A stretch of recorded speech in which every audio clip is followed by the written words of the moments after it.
Bueno,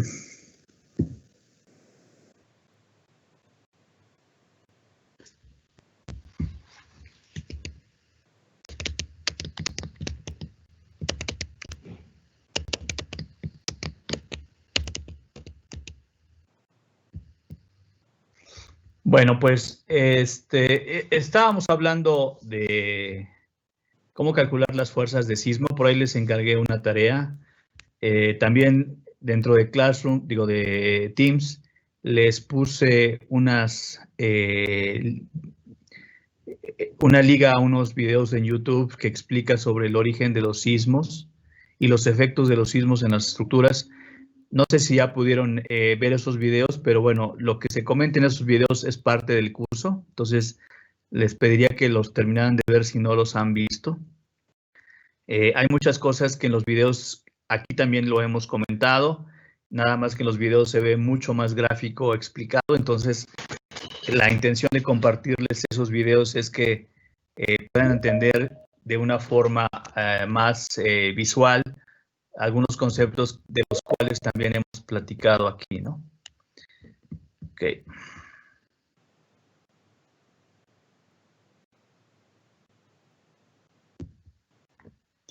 Entonces, bueno, lo que estoy mostrando en esta imagen, en esta presentación, son las estructuras que se dañaron en los sismos de 85 y de 2017. La razón por la cual la distribución de los daños fue diferente en 85 y en 2017 fue por el origen de los sismos.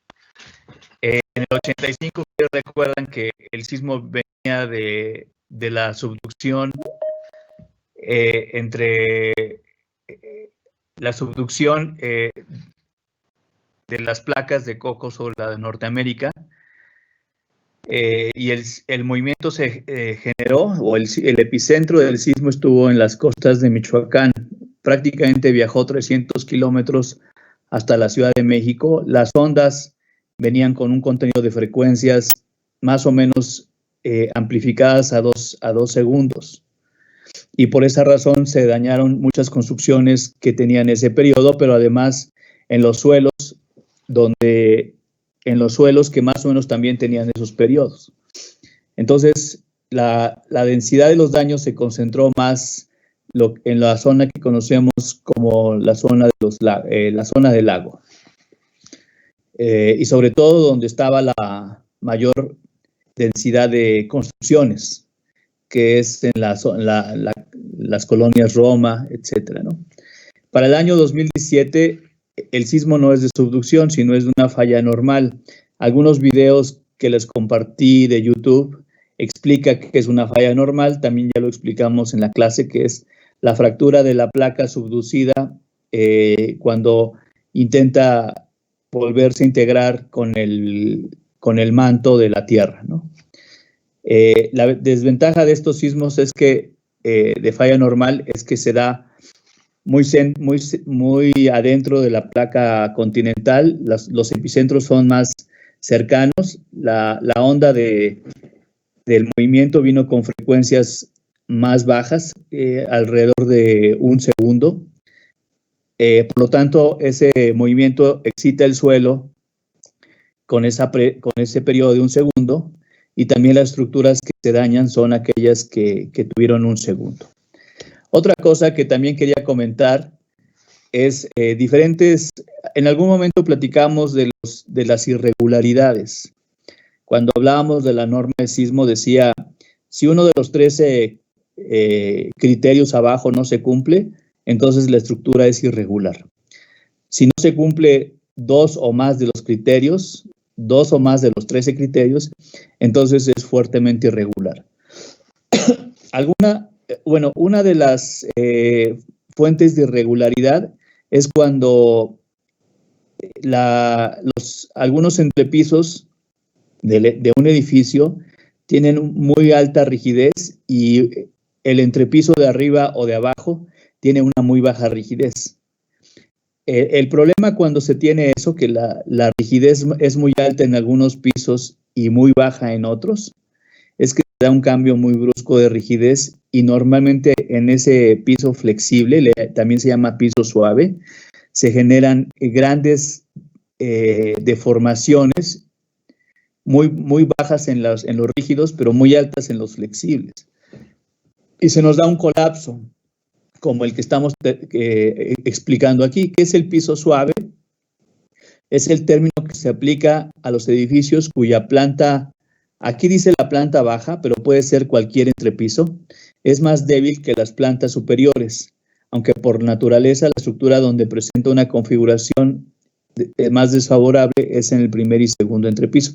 O sea, es cuando tenemos un piso flexible y los demás muy rígidos, entonces se nos da un piso suave. Normalmente esto se da en la planta baja, pero puede ser que se den otros pisos, ¿no?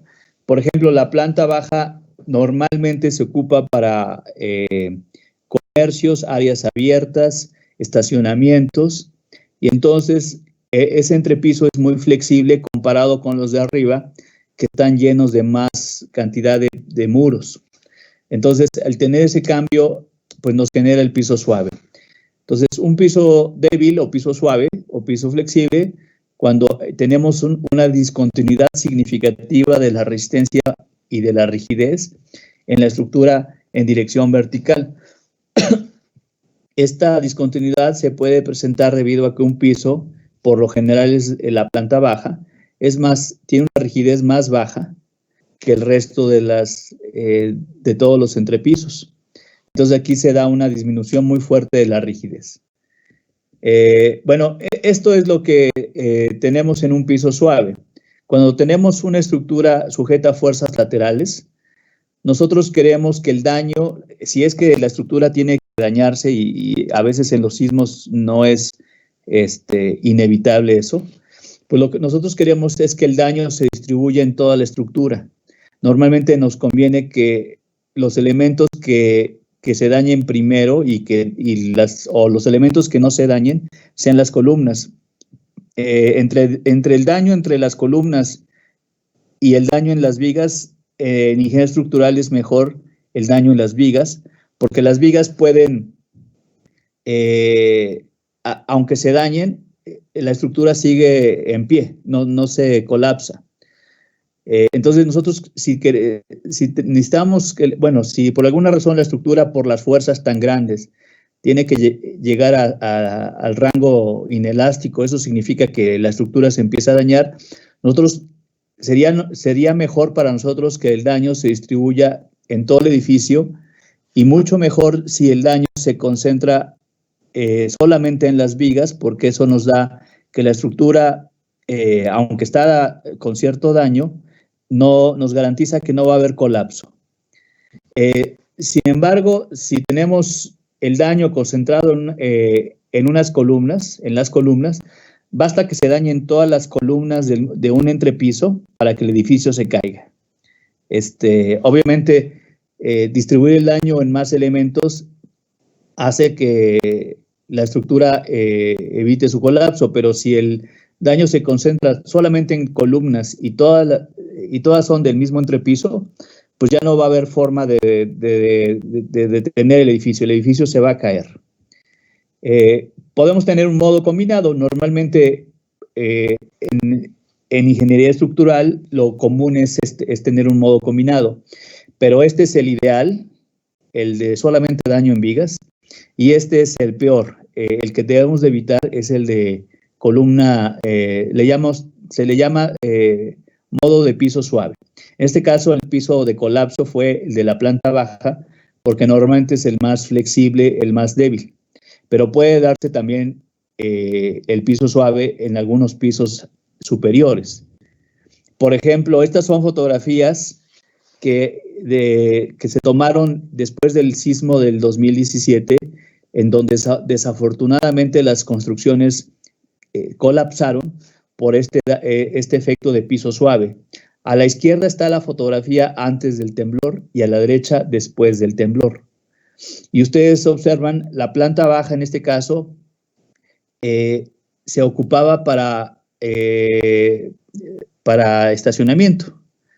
Si ustedes observan del primer entrepiso hacia arriba, la estructura está llena de muros Eso aumenta la resistencia y la rigidez, pero en la parte baja, como no hay esos muros, sino las áreas están muy abiertas, ahí la resistencia y la rigidez era muy baja y entonces todo el daño se concentró en ese nivel. Y bueno, después del sismo, pues ya lo que pasa es que originalmente este primer entrepiso es el que está ahora en el suelo. El estacionamiento quedó completamente pues aplastado por la estructura. O sea, básicamente lo que tuvimos en este edificio fue esto, el colapso del estacionamiento por tener una falla de piso suave. ¿Ok? Desafortunadamente, esta falla de piso suave es muy común. Aquí tenemos otro caso que también pasó en 2017, en donde la planta baja nuevamente era estacionamiento antes del sismo y después del sismo, la estructura rígida arriba colapsó sobre la débil de la planta baja. Aquí otro ejemplo adicional, desafortunadamente, también del 2017, en donde teníamos una planta de estacionamiento. Después del sismo, pues toda la estructura arriba cayó sobre el estacionamiento y ya no tenemos más planta baja y tampoco tenemos edificio porque pues esto ya es irreparable. Las soluciones para evitar este problema hay que evitar la discontinuidad modificando el diseño arquitectónico. Todas estas soluciones requieren un análisis detallado para evitar que este problema se genere. Es peligroso porque pues todas las deformaciones se concentran en un solo piso y el problema es que el número de elementos dañados se requiere que sean muy pocos para que el colapso se dé. Si yo pudiera distribuir el daño en todo el edificio, lo hago mucho más estable. Hay que tratar, en fin, esto lo van a ver ustedes después, pero hay que tratar de evitar que esto se genere. Bueno, este video lo que muestra es una animación exactamente de lo que es el piso suave. Si ustedes observan, en la planta baja, en este caso, está muy abierta, solamente tiene la rigidez de las columnas, y del primer entrepiso hacia arriba, la estructura tiene, además de las columnas y las vigas, una gran cantidad de muros que dan mucha resistencia y mucha rigidez. Entonces, todo el daño se concentra en el piso de abajo y, bueno, obviamente se daña todas las columnas del piso de abajo y todo lo que está arriba, pues cae sobre él y la estructura se colapsa. Entonces, como les decía, es importante evitar esta estructuración, ¿no? La solución, por ejemplo, una opción sería los muros de la estructura arriba, despegarlos de las columnas, de tal forma que esos muros solamente sean para la fachada, pero no den rigidez. Si los muros de arriba están desadheridos de la columna o digamos, separados de las columnas y las vigas, entonces no dan rigidez. Por lo que en ese caso, la rigidez y resistencia de la planta baja sería prácticamente la misma que la de los pisos superiores. Obviamente, ahí las columnas deben tener la resistencia suficiente para soportar las fuerzas. Otra alternativa, pues sería entonces aumentar la rigidez de la planta baja. Por ejemplo, se pueden colocar, si no se pueden todos los muros, porque a veces se necesitan que estén áreas para pasar las personas o los vehículos, pues al menos poner algunos muros para que no sea el cambio tan grande de rigideces. Bueno, otro problema fuerte es cuando tenemos columnas cortas. ¿Qué es una columna corta? Bueno, es obviamente una columna de longitud pequeña. Cuando nosotros tenemos una columna de longitud normal, vamos a pensar 2, 3 metros, 4 metros, normalmente esta columna, su diseño está regido por flexión, por momento flexionante y carga axial. Cuando la columna se hace más corta, la flexión empieza a perder importancia, pero por el contrario, el diseño está regido por fuerzas cortantes. Entonces, En las columnas cortas tenemos grandes cortantes, en las columnas largas tenemos grandes flexiones. Entonces, a veces pasa que la columna se diseña como larga, pero trabaja como corta, que ese es la peor combinación. ¿Qué es una columna corta? Otra vez es cuando la longitud es pequeña o relativamente pequeña, por la que la columna está regida por fuerzas cortantes muy altas. A veces la columna corta se forma pues por la, digamos, una opción es por la forma del terreno, en el caso de terrenos inclinados. Las columnas largas están regidas por flexión, pero estas columnas están regidas por cortante.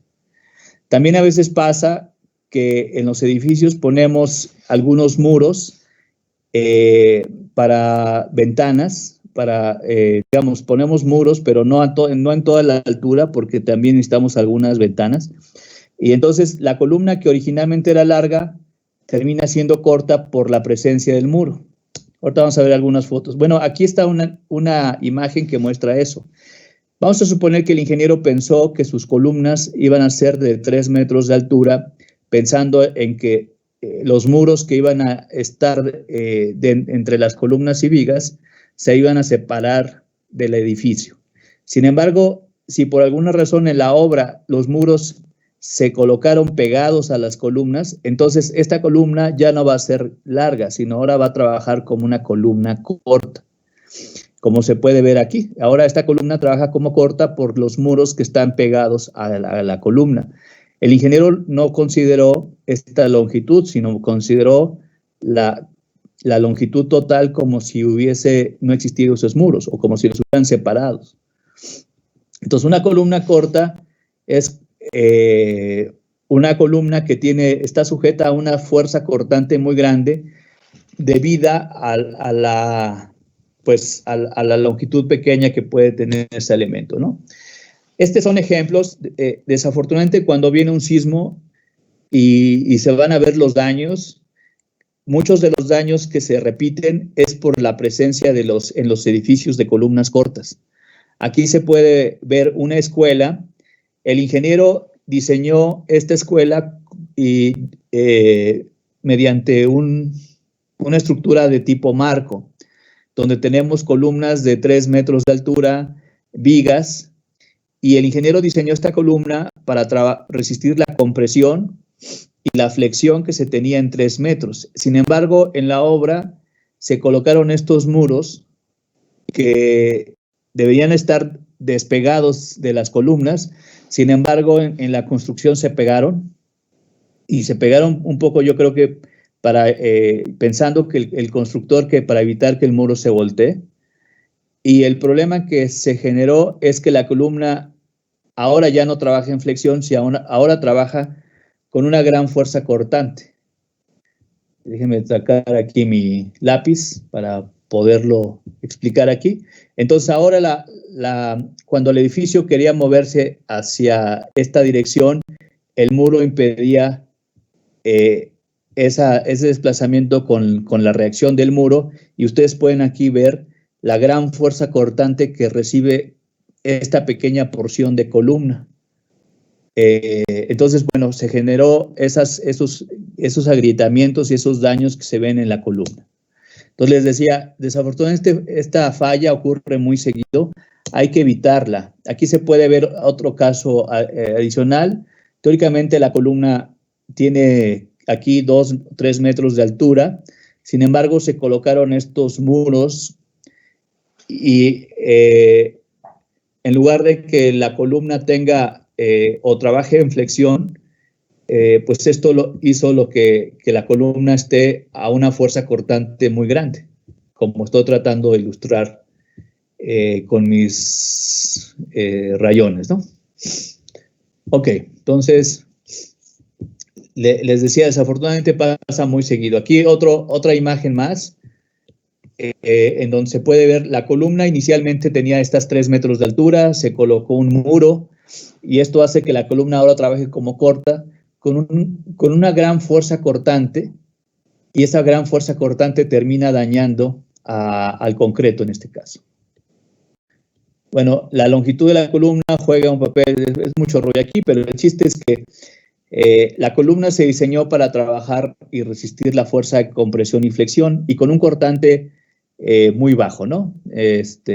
Pero en el momento que se colocan elementos que rigidizan a la columna, más que mejorar, la empeoran porque entonces estará sujeta a una fuerza cortante muy grande. ¿Cómo evitarlas? Pues una solución es despegar los muros de las columnas para que las columnas no tengan cortantes altos. Obviamente, pues diseñar la columna para las fuerzas que va a tener. Y otra posible solución es aumentar la resistencia cortante de la columna y eso se puede hacer, si fuera de concreto, eso se puede hacer colocando una gran cantidad de estribos, ¿no? Entonces, esa puede ser algunas soluciones a ese problema, ¿no? Bueno, aquí también comenta, si se deja un espacio suficiente, que más o menos son 5 a 7 centímetros, pues con eso se evita el problema de la columna corta. Bueno, aquí otra vez fotos de columnas de concreto que inicialmente se diseñaron para resistir la compresión y el momento flexionante, pero porque se colocan muros que evitan el desplazamiento lateral, la columna se ve sujeta a una fuerza cortante muy grande en esta pequeña altura y al final termina dañándose esa pequeña altura, ¿no? Otra irregularidad es cuando tenemos irregularidades en planta, es decir, cuando tenemos aberturas o un edificio en L, ahí el problema es que tenemos torsión. La torsión, digamos que la fuerza del sismo se va a concentrar en este punto que es el centro de masas. Sin embargo, el punto donde gira el edificio es en el centro de rigideces. Cuando el centro de masas y el centro de rigideces no coinciden, significa que la fuerza va a actuar en este punto de centro de masas, pero esta fuerza genera un giro alrededor del centro de rigidez. Cuando estos puntos están separados, pues esto genera torsión. Cuando estos puntos están muy cercanos, no existe torsión. La torsión obviamente es un problema muy, muy grave y bueno, son fuerzas, esta torsión son...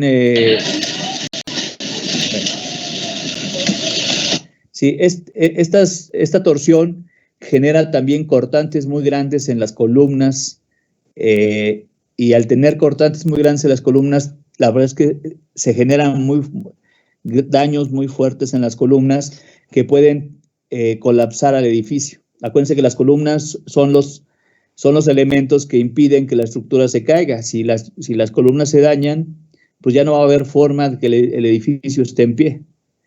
Se pueden dañar vigas y el edificio va a seguir en pie, pero si se dañan columnas, ya no va a haber forma de detenerlo.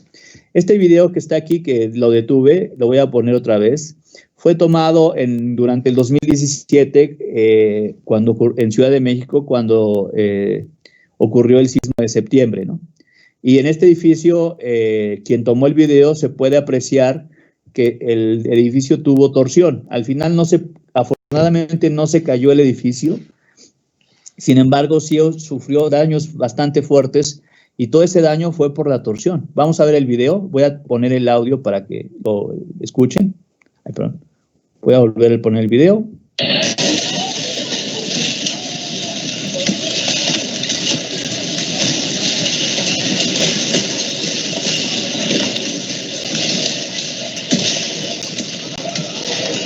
Ahí se vio cómo se tuerce el edificio, ¿no?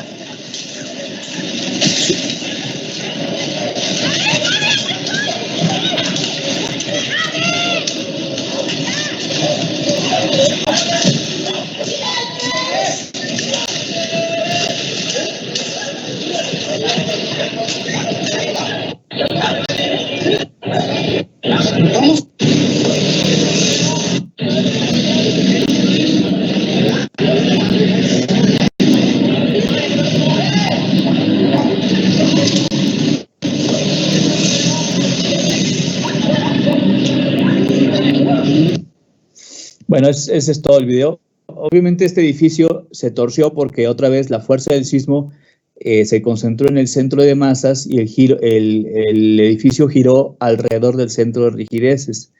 Y estos puntos no coincidían y entonces se ve esa torsión. Si el centro de masas y el rigidez hubieran sido el mismo punto, pues el edificio no se hubiera torcido. Si el centro de masas y el centro de rigidez hubieran tenido una separación más grande, el edificio se hubiera torcido más, posiblemente se hubiera caído, si eso ocurre, ¿no? Pero desafortunadamente en ese edificio no cayó, pero desafortunadamente en otros sí han colapsado. Este es el edificio que también, uno de los edificios que cayó en 2017, a la izquierda, antes del sismo. ¿Y por qué? La pregunta, ¿por qué ocurrió mucha torsión en este edificio? A lo mejor se preguntan ustedes. Bueno, lo que pasa es que si nosotros hiciéramos un dibujo de la planta de este edificio, noten que este edificio está en una esquina. Eso significa, más o menos debemos tener esto. Estamos viendo el edificio desde esta esquina. Obviamente, seguramente tenemos columnas y vigas, donde se interceptan las vigas, pues ahí tenemos columnas. No sé, estoy tratando de imaginarme cómo estaba el edificio. Obviamente esto es esquemático. Obviamente hay columnas internas en el perímetro. Pero otra cosa que también quiero que vean, esta es la esquina del edificio. Y bueno, normalmente en estos edificios de esquina, los muros de la parte de atrás se colocan en la estructura, se ligan en la estructura. Esta línea gruesa que estoy tratando de dibujar es el muro que está atrás. Y del muro, en la otra dirección, también tenemos en la parte de atrás posiblemente tuvimos otro muro. Entonces, si ustedes observan, tenemos un muro que da mucha rigidez en esta dirección. O sea, en esta dirección el sismo tiene una gran rigidez en este muro y el sismo en esta dirección tiene una gran rigidez en este muro. Entonces, en este muro, el centro de masa, en este edificio, el centro de masas está en el centro del edificio, pero el centro de rigidez está muy pegado a la esquina con los muros. Entonces, ustedes observan, el edificio, sus fuerzas sísmicas llegan a este centro de masa, pero el edificio gira alrededor de este centro de torsión. Entonces, noten esta gran excentricidad que podemos tener en las esquinas, en los edificios en esquina. ¿Cuál es la sugerencia en estos edificios? Hay que desligar estos muros para que el centro de rigidez se acerque al centro de masas. Eso desafortunadamente no pasó en este edificio, tuvo mucha torsión y bueno, esta es la fotografía del edificio después del sismo, pues ya colapsada. El edificio cuando se tuerce genera una gran cantidad de cortante en las columnas se dañan y pues al no tener columnas el edificio se viene abajo. Desafortunadamente hay que evitarlo, la torsión a toda costa. Bueno, otra vez, estos edificios también tuvieron una gran cantidad de torsión. Estas son fotos también del 2017. El edificio, otra vez un edificio en esquina, otra vez con los muros atrás ligados, que generó una gran torsión el edificio y pues se vino abajo. Okay. Otro más, en este caso no se tuvo torsión, sin embargo se tuvo irregularidades en la elevación. Esto es como un piso suave, nada más que en lugar de que se dé en la planta baja, se da en algunos niveles superiores. Aquí se puede generar otra vez porque uno de los pisos es de muy baja rigidez o bien porque uno de los pisos tenía muy altas cargas y cuando un entrepiso tiene más carga que los otros, pues ahí se va a generar el daño. Entonces, bueno, esto es lo que yo quisiera explicar como irregularidad en elevación. Como ustedes pueden ver, esto es como un piso suave, nada más que el piso suave no se da en la planta baja, sino se da en un entrepiso arriba. Todo el daño se da en las columnas de un entrepiso alto, en los niveles arriba, y una vez que se pierde el entrepiso, pues todo lo que está arriba se cae. Bueno, otra cosa que generó mucho daño en los sismos del 2017 y también del 85 es el uso de las losas planas. Las losas planas aligeradas son losas que, contrario a las que hemos visto en este curso, no sé si se acuerdan, hemos visto en este curso que las losas de concreto se apoyan sobre vigas y las vigas sobre columnas. Eso es un sistema muy tradicional. La losa plana es diferente. La losa plana es una losa que se apoya directamente en las columnas. En esta estructura no existen vigas. La losa va directamente a las columnas. El problema de este sistema es que como no tiene vigas y las losas van sobre las columnas, pues normalmente se dañan muy rápido las losas. La columna, digamos, rompe la losa, y la losa, como ya no puede estar, ya no está soportada por la columna, pues termina aplastando, ¿no? Bueno, aquí voy a saltar estas imágenes, lo de la losa plana. Esta es digamos, aquí esquemáticamente tengo una losa apoyada directamente sobre la columna. Entonces, como no tengo viga, muchas veces la columna o la losa termina rompiéndose, y la columna, como si penetrara o atravesara la losa, y la losa, estando en esta altura, pues se cae y queda encima de la de abajo. ¿Ok? Entonces, eso suele pasar. Aquí vemos una losa plana. Noten, aquí tenemos la columna, no existe ninguna viga. La losa directamente se apoya sobre la columna. Pero el problema de este sistema es qué pasa si existiera aquí algún agrietamiento, que suele pasar en las losas. Pues toda esta losa deja de estar conectada en la columna, y pues completa, se cae y queda encima de la losa de abajo. Entonces todo lo que estaba en este entrepiso, pues termina siendo aplastado por la losa al caerse, por la fractura de esta parte de la losa, ¿no? Bueno, aquí, a ver si...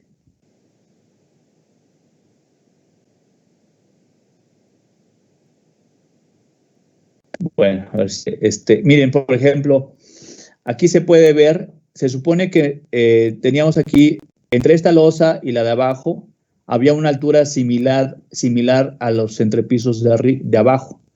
Sin embargo, aquí la losa se fracturó y cayó y quedó encima de la de abajo. Y también ocurrió con las de arriba, también, digamos, como si fuera una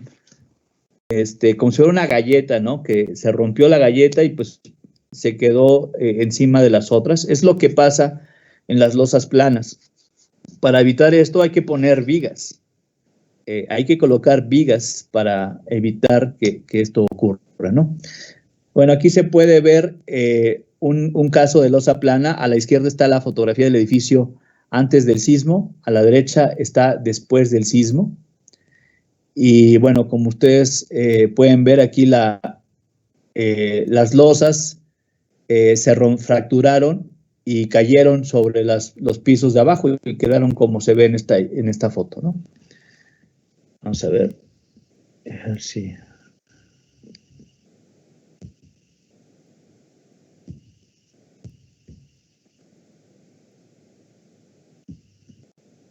Por ejemplo, algo similar pasa con esto, ¿no? En este caso, una de las losas se rompe, cae, bueno, en este caso, más bien la que se rompe fue la columna, y pues al no tener columna, pues todo lo que estaba cargando arriba, pues se viene abajo, ¿no? Ok, entonces,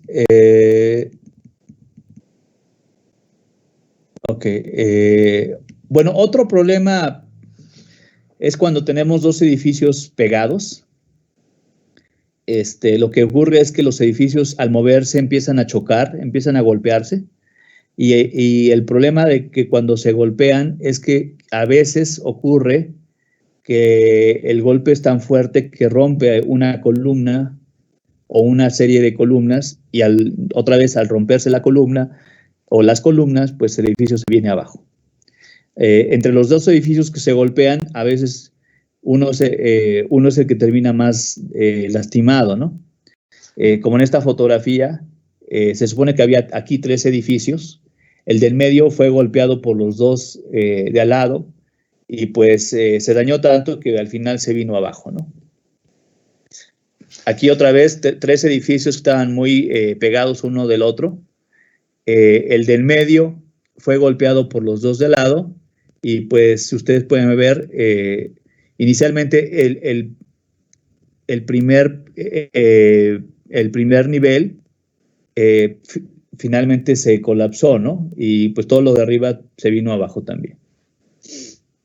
Bueno, y ya para terminar ahora sí el curso, vamos a hablar de estructuras de mampostería. Este es el último de los temas del curso. Digamos que un poco para resumir todo el curso, ¿se acuerdan que hemos hablado de que tenemos que diseñar vamos a diseñar, normalmente las estructuras se diseñan con un método que se llama diseño por resistencia. Ese diseño por resistencia implica calcular Q, que son las cargas, y asegurarnos que estas son menores a la resistencia. En todo este curso hemos hablado mucho de este Q. ¿Cómo se calculan estas cargas con la gravedad, ¿no? Cargas muertas, cargas vivas, cargas por viento y cargas por sismo. Hemos hablado muy poco de este R. En este curso vamos a hablar un poquito de la R, solamente para estructuras de mampostería. Obviamente, cuando lleven ustedes concreto, van a poder calcular la R para concreto, cuando lleven acero, la R para acero, etcétera, ¿no? Entonces, ahorita quisiera nada más hablar un poquito de la R para mampostería. Entonces, las estructuras de mampostería, pues obviamente son estructuras hechas de piedras que pueden ser naturales o artificiales. En el caso de piedras naturales pueden estar los basaltos, los granitos, las brasas. Piedras artificiales son las hechas por el hombre, ¿no? Que son normalmente tabique rojo, bloques de concreto. A veces esos bloques de concreto tienen dimensiones pequeñas, le llaman tabicones o tabiques cerámicos, ¿no? Esta es una imagen que muestra algunas de las piezas algunas piezas de tabique cerámico. Este tabique cerámico son piezas industrializadas. También se pueden hacer de forma artesanal lo que conocemos como el tabique rojo. Su fabricación es más artesanal. Estas son más industrializadas. Como son más industrializadas, normalmente estas piezas tienen mayor resistencia, y para hacerlas más ligeras, porque tienen mayor resistencia, a veces tienen aberturas, le llaman secciones multiperforadas, ¿no? Bueno, vamos a saltarnos buena parte de esto. El mortero es una mezcla de cemento con grava, con agua, y nos sirve para pegar las piezas de piedra, ya sean piedras naturales o piedras artificiales. El mortero nos ayuda a conectar los tabiques o los blocks. Insisto, la resistencia del mortero debe ser suficiente para pegar las piezas. Y normalmente la resistencia del mortero debe ser más grande que la resistencia de la pieza que voy a pegar, ¿no? Esta es una tabla que viene en la norma técnica de estructuras de mampostería de la Ciudad de México. En esta se comentan cuáles son las, digamos, cómo se debe hacer el mortero para diferentes piezas. Por ejemplo, en esta columna se tienen 3 tipos de morteros. El tipo 1 es un mortero muy resistente, el tipo 3 es un mortero de menor resistencia y el 2 es intermedio. Obviamente el mortero más resistente se tiene que emplear para piezas muy resistentes. Para piezas menos resistentes se puede emplear el mortero 3. Por ejemplo, si yo quiero hacer mortero con una resistencia de 125 kilogramos por centímetro cuadrado, entonces normalmente eso lo puedo hacer con una parte de cemento y entre 0 a 1/4 parte de cal. Obviamente esto más agua, ¿no? O bien una parte de cemento y entre 0 a media parte de cemento de albañilería. Este es o sea, este cemento Portland y este cemento de albañilería, bueno, es como cal, ¿no? Y una parte de arena, dice aquí, no menos de 2.25 ni más de 3 veces la suma de cementantes en volumen. Bueno, una parte de arena, ¿no? O sea, una parte de arena con una de cemento y entre 0 a 1/4 de cal o 0, una media de cemento de albañilería. Si yo hiciera esta proporción 3, que es una de cemento entre media a 1/4 de cal y una de arena, entonces genera un mortero más digamos, menos resistente, ¿no? Esta tabla, también tomada de las normas técnicas complementarias de mampostería, las NTC de mampostería de la Ciudad de México, también muestra cuántas partes por ejemplo, partes de cemento, partes de cal, partes de arena y partes de grava para hacer morteros y concretos, ¿no? Por ejemplo, para mortero es una parte de cemento, 1/4 parte de cal, cuando mucho, entre 2 a 3 partes de arena y sin grava. Acuérdense, el mortero es como pues es un concreto, pero sin grava, ¿no? Es cemento, agua y arena, ¿no? El concreto, ese sí lleva grava, en este caso, entre 1 a 2 partes. Bueno, la resistencia de la mampostería depende de la resistencia del tabique, depende de la resistencia del mortero, ¿no? También va a depender de la resistencia del refuerzo del muro, si es que tiene refuerzo. Y ahorita vamos a hablar qué es eso del refuerzo. Obviamente, para compresión tenemos una resistencia, para cortante o fuerzas laterales tenemos otra resistencia, y el aplastamiento se puede ver como una compresión, pero a diferencia de la compresión, el aplastamiento es concentrado y la compresión es como distribuida, ¿no? Para calcular la resistencia de las piezas, ya sea individuales y la pieza en conjunto, muchos de los valores se mide de pruebas. Por ejemplo, nosotros podemos poner un murito de 6 tabiques pegados con mortero y digamos, como prisma de 6 tabiques, lo llevamos a la máquina universal y lo metemos a compresión. Entonces, de esa prueba nosotros medimos cuál fue la fuerza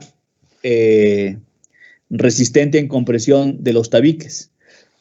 Esa fuerza resistente en compresión de los tabiques sobre el área en donde se aplicó la fuerza, que es el área del tabique, nos da la resistencia del tabique que llamamos el F*M.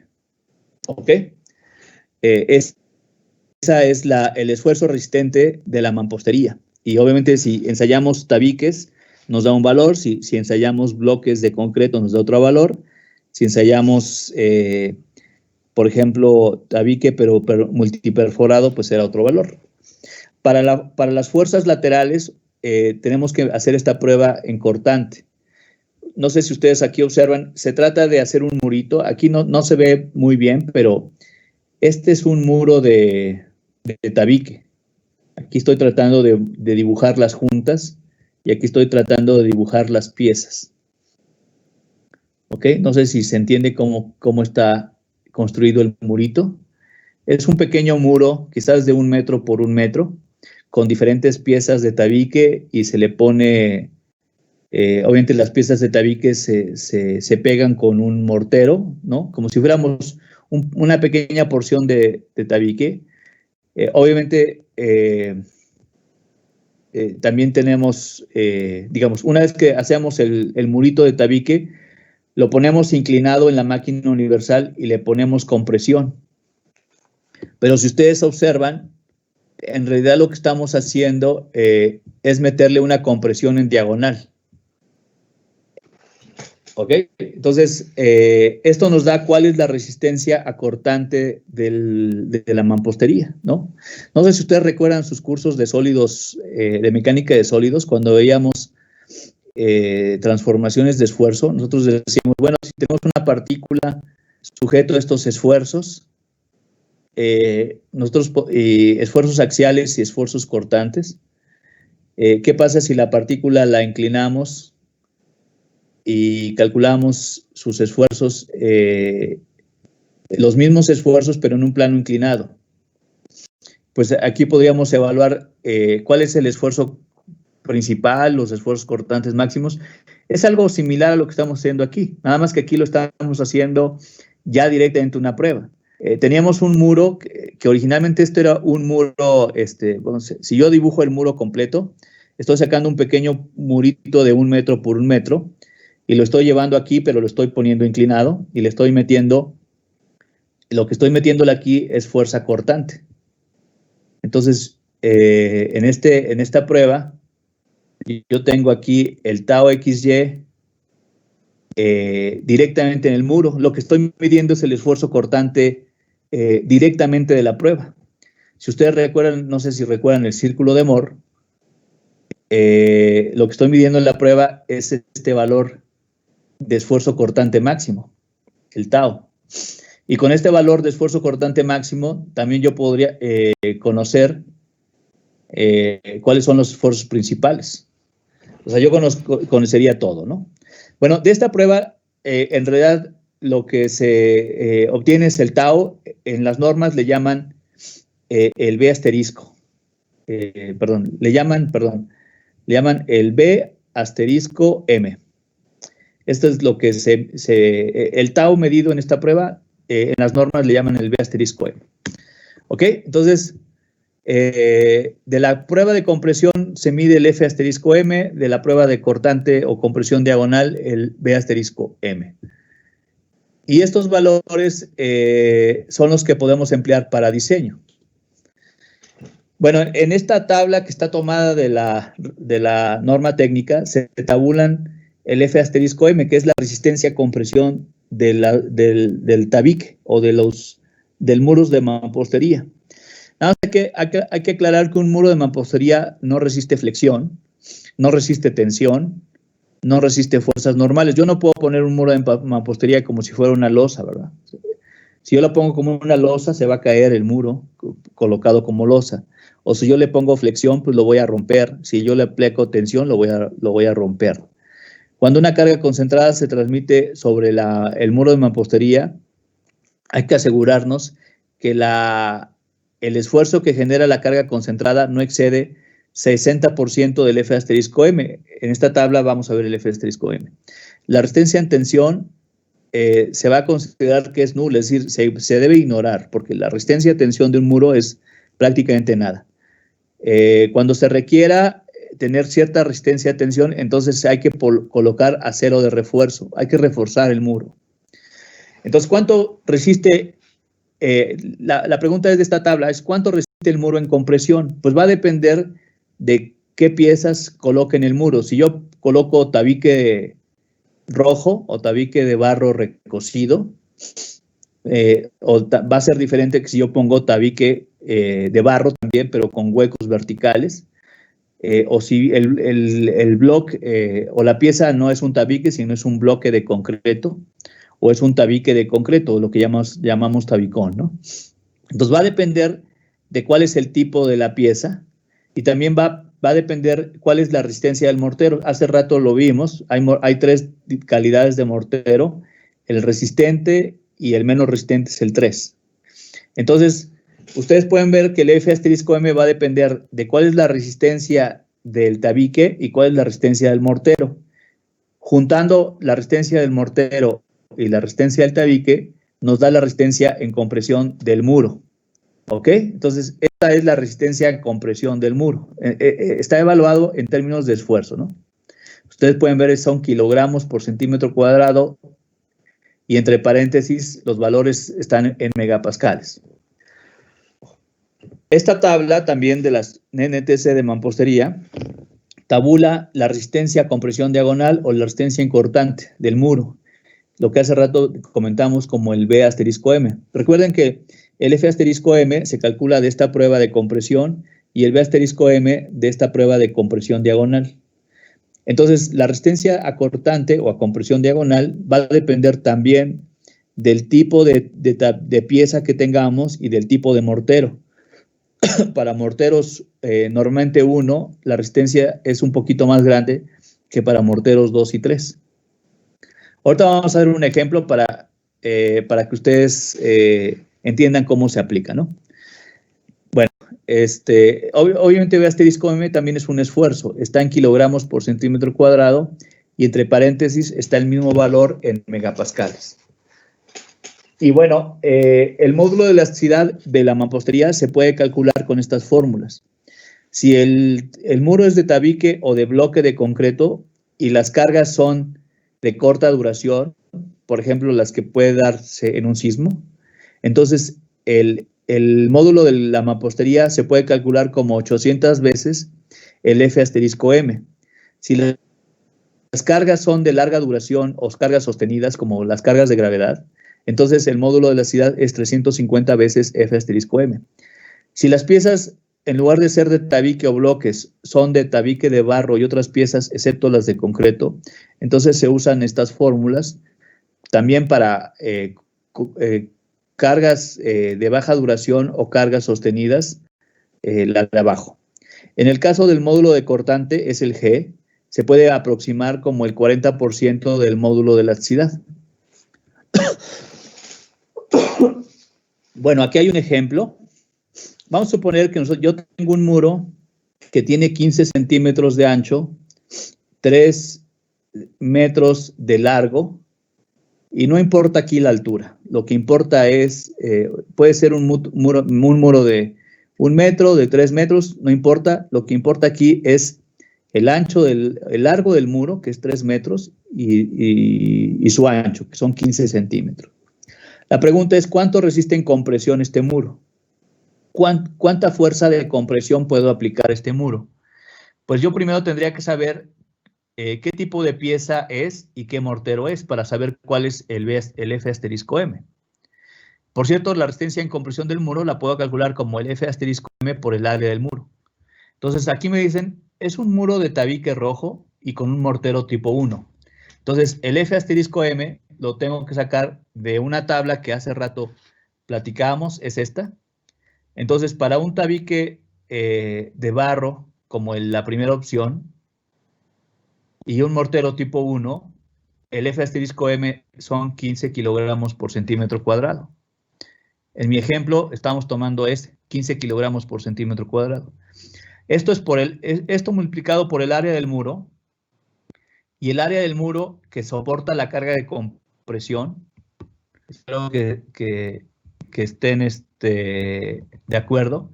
El área del muro es toda esta área que estoy asurando. Es aquí donde está la carga de compresión. Entonces, esta área es 300 de largo y 15 de altura. Entonces, el 15 kilogramos, o sea, 1 centímetro cuadrado de muro resiste 15 kilos.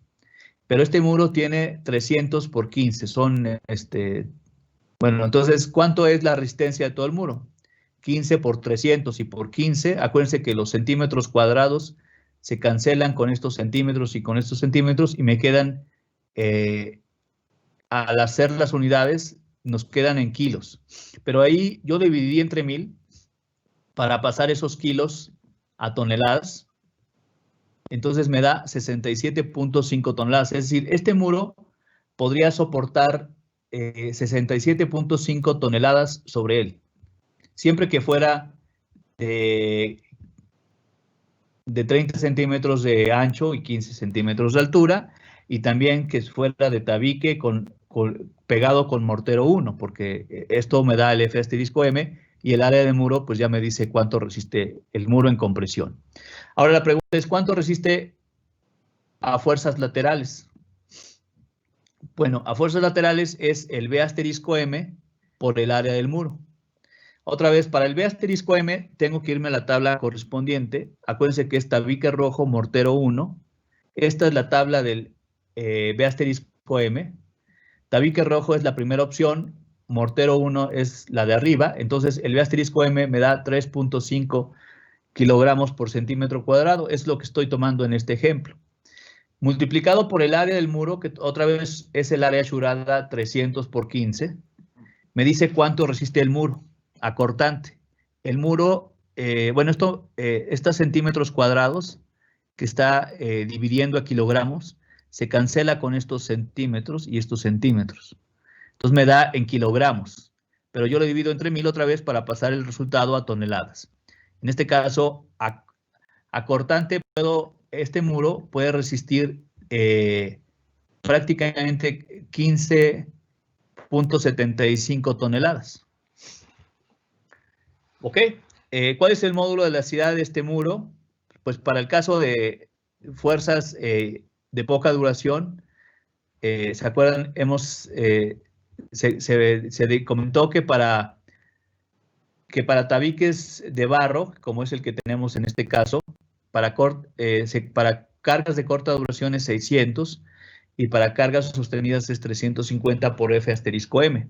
Entonces, para caso de sismo sería 600 por 15, 9.000 kilogramos por centímetro cuadrado es el módulo de elasticidad, si es que yo usara fuerzas de sismo. Si yo usara fuerzas de gravedad solamente, y esas son sostenidas, entonces el módulo es 350 veces F asterisco M. Esto me da 5.250, ¿ok? Bueno, este es el ejemplo. Algo que también tenemos que comentar es que la mampostería puede ser simple, confinada, reforzada interiormente o confinada con refuerzo horizontal. No sé si ustedes entiendan la diferencia entre los diferentes tipos de mampostería. Mampostería simple es solamente cuando tenemos tabiques pegados con juntas de mortero. Este muro resiste muy poco a compresión, resiste muy poco a cortante. Para que resista más compresión y más cortante, muchas veces lo que hacemos es confinar al muro con elementos de concreto. A estos elementos le llamamos los castillos, los hemos visto en otros ejemplos, y a las que son horizontales les llamamos cadenas, o a veces también se llaman dalas. Un poco la idea de este muro o de estos elementos de concreto es que puedan soportar la tensión que el muro no puede soportar. Por ejemplo, ¿qué pasa si yo, no sé, si el suelo sobre donde está este muro se asienta en esta parte? Pues este muro va a tender a bajar.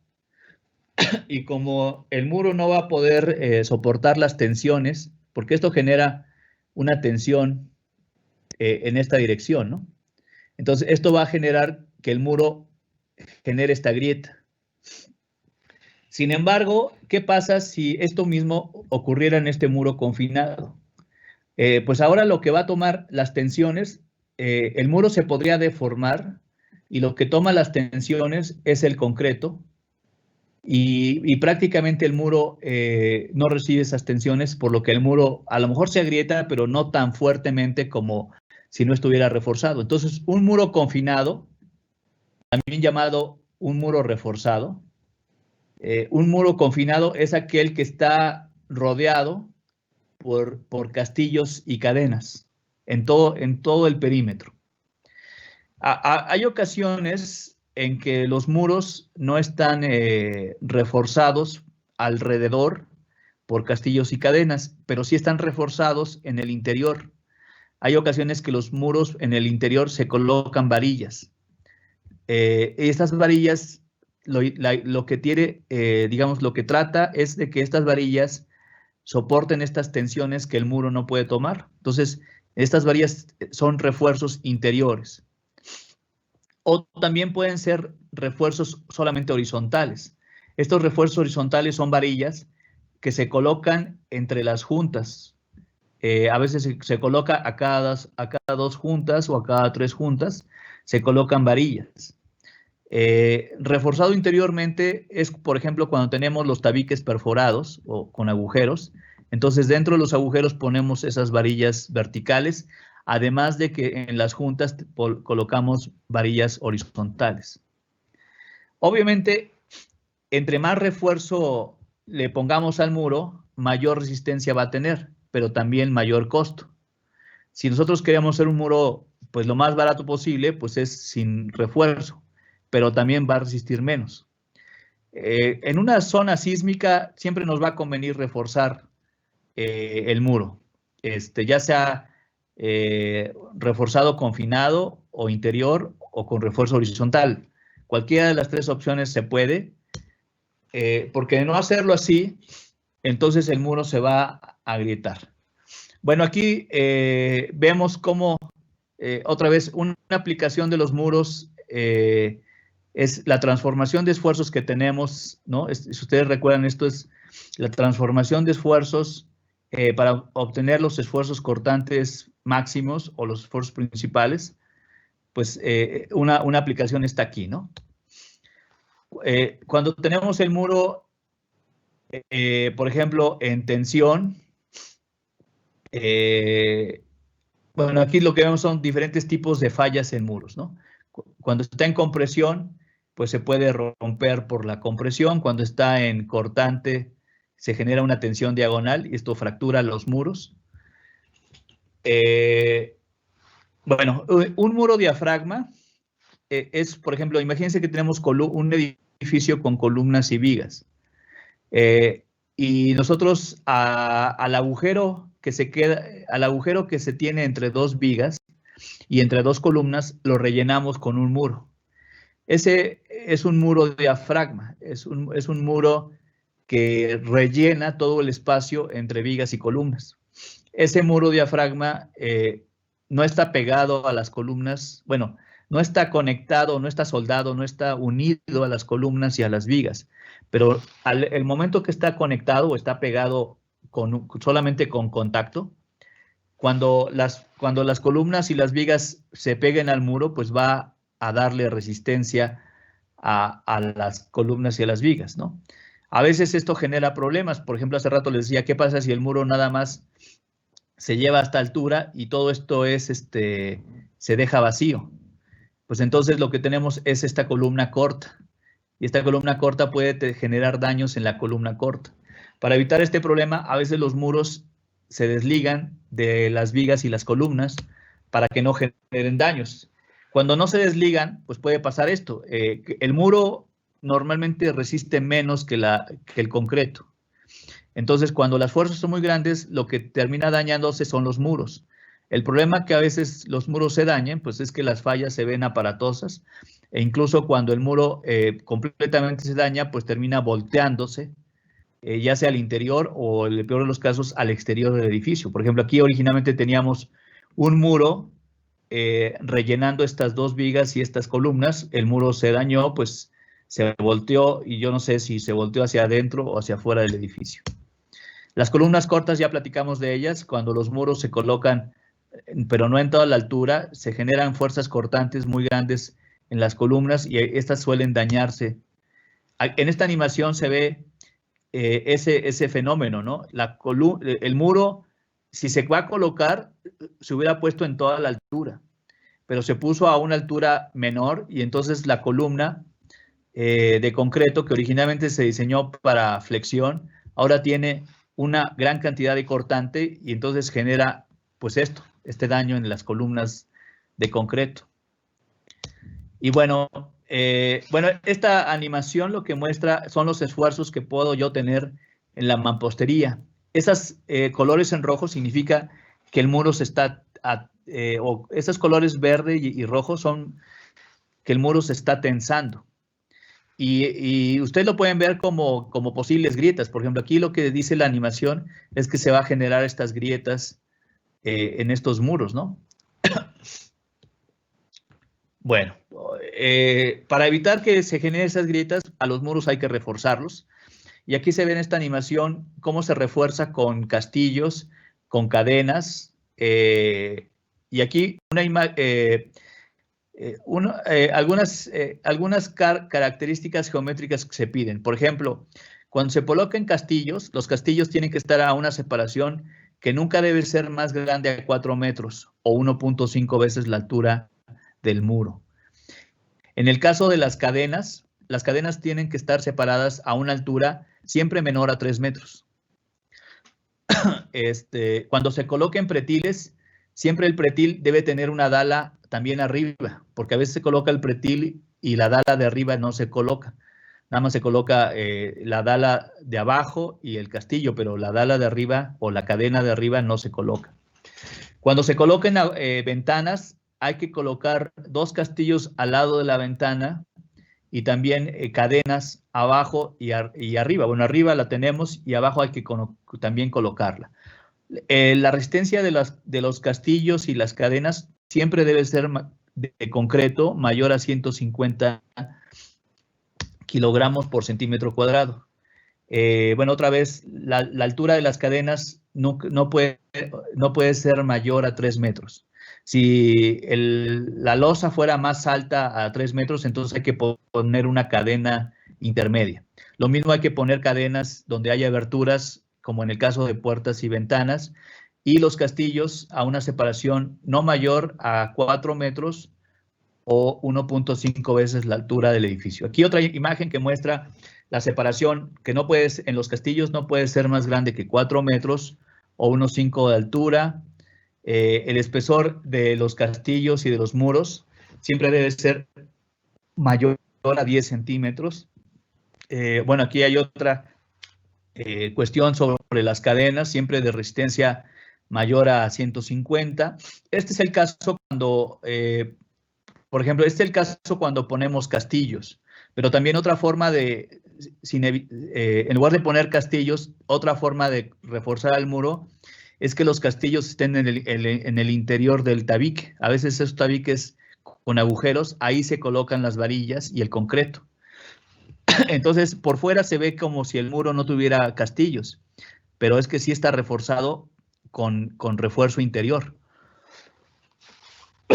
Bueno, estas imágenes muestran cómo se debe colocar las varillas en el interior del castillo y en el interior de la cadena o dala. Estas varillas se tienen que anclar, se tienen que doblar como se muestran aquí. Aquí es el caso de los muros reforzados interiormente y se puede ver cómo está aquí el refuerzo horizontal y el refuerzo vertical que va dentro de las piezas con agujeros de la mampostería, ¿no? Bueno, más imágenes sobre el refuerzo, cómo se deben reforzar. En el caso de que sean refuerzos interiores, la separación entre los refuerzos, en este caso no puede exceder, si no me recuerdo, es 1 metro. Y para el refuerzo horizontal son 30 centímetros de altura. O sea, cada 2 o cada 3 hiladas hay que prácticamente poner un refuerzo horizontal. Aquí sí se puede ver otra vez imágenes donde se ve cómo se colocan las varillas y estas piezas se tienen que rellenar de concreto. ¿Ok? Y bueno, aquí vemos otras imágenes que muestran el caso de una mampostería simple. Normalmente la mampostería simple resiste muy poco de fuerza, tanto de gravedad como lateral. La que resiste más es la que tiene castillos y cadenas, o bien la que está reforzada interiormente. Y bueno, por ejemplo, un muro que está reforzado con castillos y cadenas puede resistir casi el triple que uno que no tiene cadenas y castillos. Lo mismo pasa con el muro reforzado interiormente, y si además de tener los castillos y cadenas los reforzamos interiormente, la resistencia la elevamos todavía a valores más grandes, por ejemplo, 5 veces el anterior, ¿no? Bueno, entonces es importante reforzar los muros porque de esto aumenta su resistencia. Me voy a saltar estas imágenes, esta ya la vimos, esta también. Y bueno, creo que hemos cubierto en general la mayoría de los temas del curso. Quizás nos hizo falta un poco más de tiempo para esto de mampostería, pero no se preocupen, esto de la mampostería lo van a ver seguramente en cursos posteriores, ¿no? Bueno, aquí algunas fotos de cómo se ve esos refuerzos en la vida real, ¿no? Por ejemplo, cómo se colocan estas cadenas en las ventanas, cómo se refuerzan. Bueno, aquí habla de errores constructivos, que no se colocan los refuerzos, o aquí no se colocó una junta, no se colocó el mortero aquí, ¿no? O el mortero a veces no se coloca en todo el contacto. Entonces aquí faltó mortero para pegar esta pieza, pero obviamente son detalles. Algo importante, cuando se coloca el mortero hay que mojar las piezas de tabique, porque cuando se coloca el mortero tiene agua, y como el tabique, si se coloca seco, le roba agua al mortero. Entonces no queremos que le robe agua, porque entonces el mortero no tiene la resistencia que se necesita, o termina con una baja calidad. Entonces hay que mojar al tabique para que no le robe agua al mortero. Y bueno, aquí se veían unas fotos de cómo se van estas varillas en el interior, ¿no? Aquí se puede ver cómo van las varillas en el interior. Aquí también, aquí se ve. Lo más común es colocar castillos y cadenas. Eso es lo más común. Sin embargo, hay quienes prefieren, hay quienes prefieren, ¿cómo se llama? Hay quienes prefieren que no se vean los castillos y cadenas, que se vean los muros aparentes. Entonces, en ese caso, los refuerzos van por dentro, pero hay que colocarlos. Entonces, ya para terminar, recuerden que este curso trató de revisar esta ecuación. Las demandas son menores a las resistencias. Este curso hablamos casi siempre sobre las demandas, cómo calcular estas cargas por cargas muertas, vivas, sismo, viento, ¿no? Pero en otros cursos de diseño, por ejemplo, en diseño de concreto, de mampostería y de acero, van a ver cómo calcular esta resistencia. Pero eso, insisto, lo van a ver en sus cursos a futuro. Bueno, de mi parte sería todo sobre el curso hasta el día de hoy. Obviamente vamos a evaluar nuestro segundo parcial con lo que tenemos el día de jueves. Este jueves sería nuestro segundo examen parcial. El segundo examen parcial va a tener un formato similar al primer parcial. Se conectan a una reunión de Teams. Yo en ese momento les comparto 2 tareas. Una es la liga para que contesten el examen y las preguntas del examen. Pueden venir preguntas teóricas y pueden venir problemas. Otra liga es para que ustedes suban los archivos, las fotos, de los cálculos que lleguen a hacer para los problemas que se lleguen a pedir, ¿ok? Entonces, sería todo del semestre. No sé si existe alguna pregunta final para ya terminar el curso. Yo tengo una duda. ¿Ninguna pregunta? Adelante. Bueno, es sobre la tarea 5. Sí. Mi duda es en cómo sacamos la Q'. Bueno, la Q', creo que les decía ahí, déjenme ver, les decía en el enunciado según yo, aquí está. Aquí se da la Q igual a 4 y la Q igual a 3. Entonces, no sé si ustedes necesitan ver la norma de sismo. La Q' depende de Q. Y depende si se cumplen o no las condiciones de regularidad. Muchas veces cuando se cumplen las condiciones de regularidad, la Q' es igual a la Q. Cuando no se cumplen las condiciones de regularidad, la Q' es ligeramente menor a la Q. Y ahí hay una fórmula que es muy simple, creo que es 0.8 veces de Q cuando es muy irregular cuando es irregular y 0.7 de Q cuando es muy irregular. Pero lo pueden revisar en la norma, la fórmula. En este caso, según yo lo chequeé, sí es regular nuestro edificio, ¿no? Sí, acuérdense que hay una lista de 13 criterios de regularidad. Me gustaría que ustedes checaran uno por uno si se cumplen. En general, en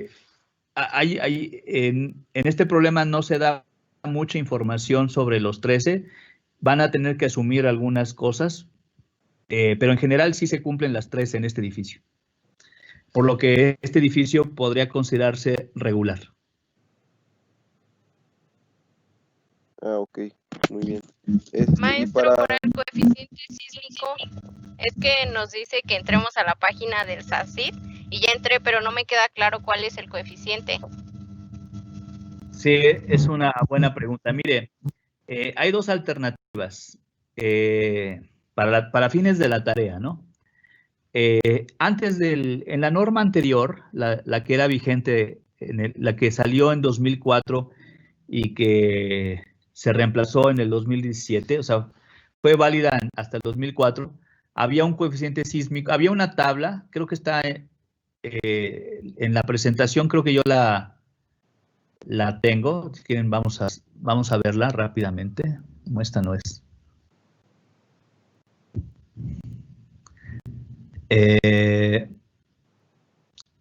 Para fines de la tarea, yo creo que conviene que ustedes usen el coeficiente sísmico de esta tabla. Ahorita se las voy a mostrar porque no me acuerdo dónde quedó. Déjenme ver, creo que es esta. No.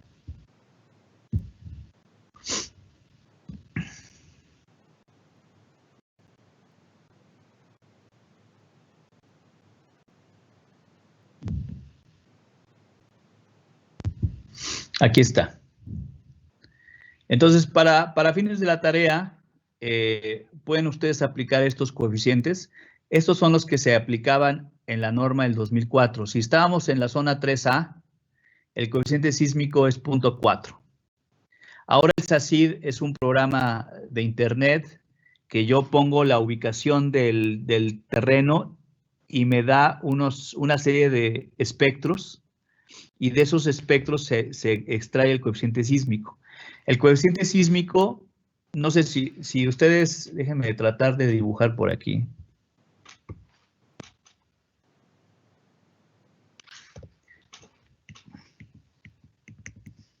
O sea, ustedes ponen en el SACID,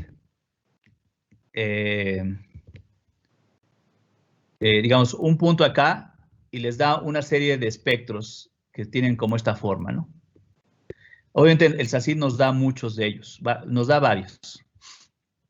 El coeficiente sísmico es el valor más alto del espectro, es el coeficiente sísmico. Y en este caso el eje horizontal es el periodo. Ahora, lo que yo no me acuerdo en el SACID, si este coeficiente sísmico me da en qué unidades, porque si fueran centímetros por... Si nos diera aquí una aceleración, por ejemplo, voy a decir aquí,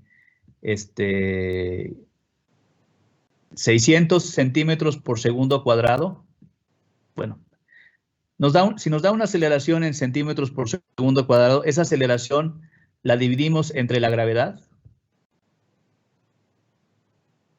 y al dividirla entre la gravedad ya nos da un número adimensional. Ese es el coeficiente sísmico. La aceleración que nos da el SACID dividida entre la gravedad.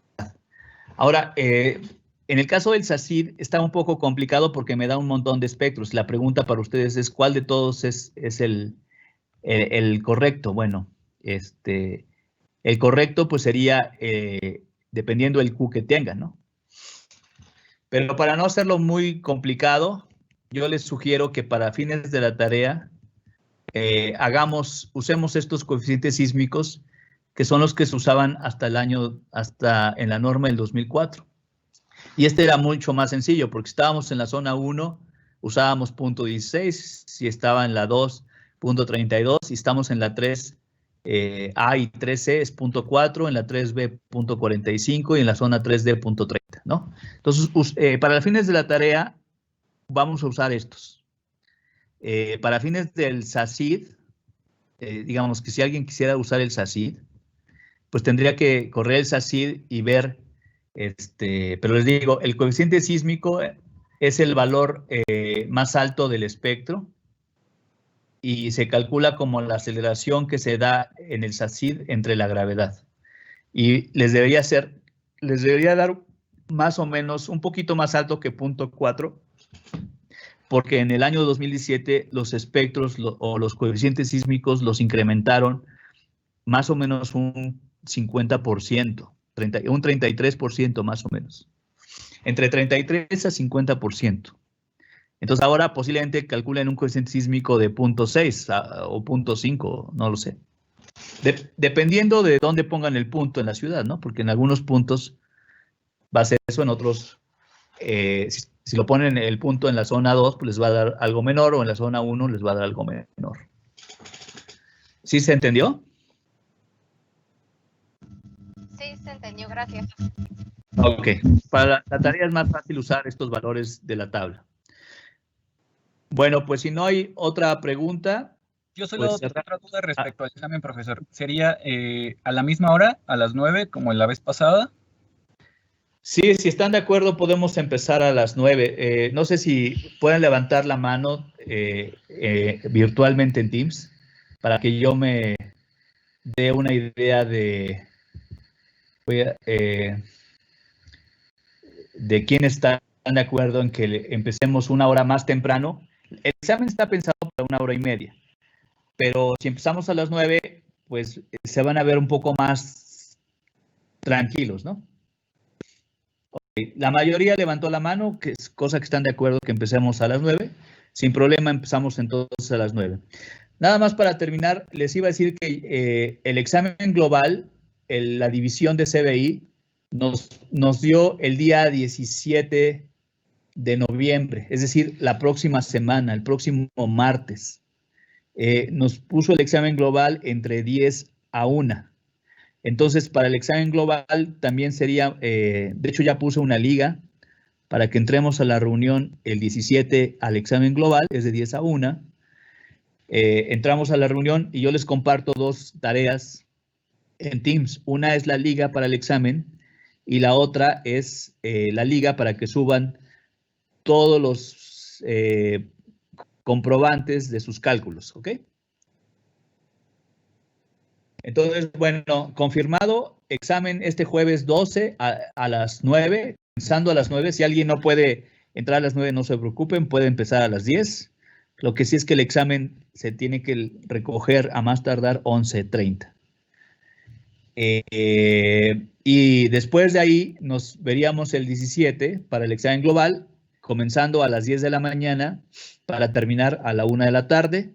El formato del examen global va a ser similar al 1 y al 2. ¿De acuerdo? Bueno, entonces, si no hay más preguntas, yo cierro aquí la sesión y los espero el próximo jueves. Sí, adelante.